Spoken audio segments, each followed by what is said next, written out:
Bienvenue à ce recap boursier Cachemire du vendredi 17 juillet 2026. Aujourd'hui, à la bourse, ça n'a pas été facile.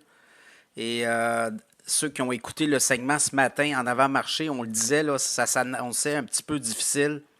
Ça a été difficile. Alors, tout a terminé dans le rouge aujourd'hui et le pétrole a comme bondi aussi. Donc, Trump manœuvre hier, discours à la nation. Et là, ça en remet, tire un peu partout. Évidemment, l'Iran, c'est pas réglé le bourbier iranien. On mise peut-être sur l'effondrement du régime iranien, mais c'est pas ça qui se produit pour l'instant. Donc, les marchés semblent un peu aussi très, je veux dire, peut-être moins optimistes qu'ils l'étaient sur l'intelligence artificielle aussi. Donc, le TSX baisse de 76 points, 35 263 points. Le Dow Jones, 406 points de baisse, 52 146. S&P 500, 76 points en retrait, 7 457 points. Le Nasdaq, 361 points en baisse, 25 520. Le pétrole monte de 3,55 $, 82,50 $. Le Bitcoin finit au vert. C'est peut-être le seul point positif. 205 $ de hausse, 63 975. L'Ethereum termine en baisse de 25 $, 1837. L'or, 41 $ de hausse. L'once d'or, 4016. On est revenu dans les 4000 $ l'once d'or, 4016 $. Ensuite, je regarde le silver aussi, 46 cents de hausse, 55 et 85 l'argent, l'once d'argent.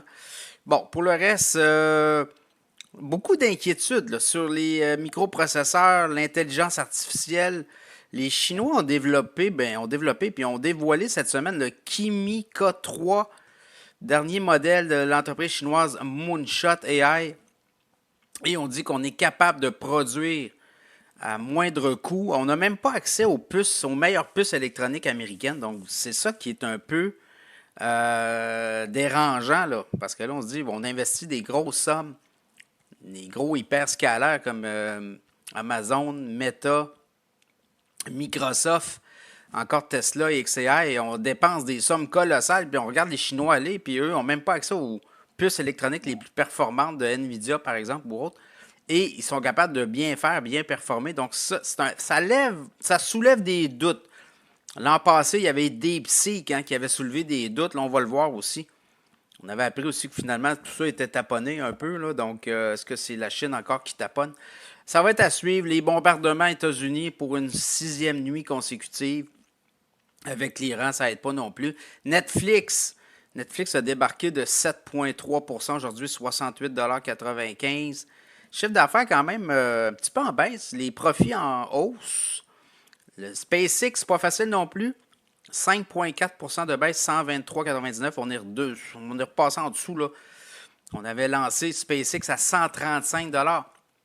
Et là, il y a aussi Apple qui a passé une partie de la journée devant Nvidia pour la plus grosse capitalisation boursière au monde. 4 900 milliards. Et finalement, Nvidia a fini au rouge, mais on est revenu à 4 910 milliards. On est passé tout juste devant Apple. Et pour le reste, les gagnants du jour, là, je regarde au Canada, le pétrole, Suncor a monté de 2,6 %, Cenovus 2,4 %, Whitecap 2,1 %, Imperial Oil 2,1 %, Toromont Industrie 2,1 %, Canadian Natural Resource 2 %.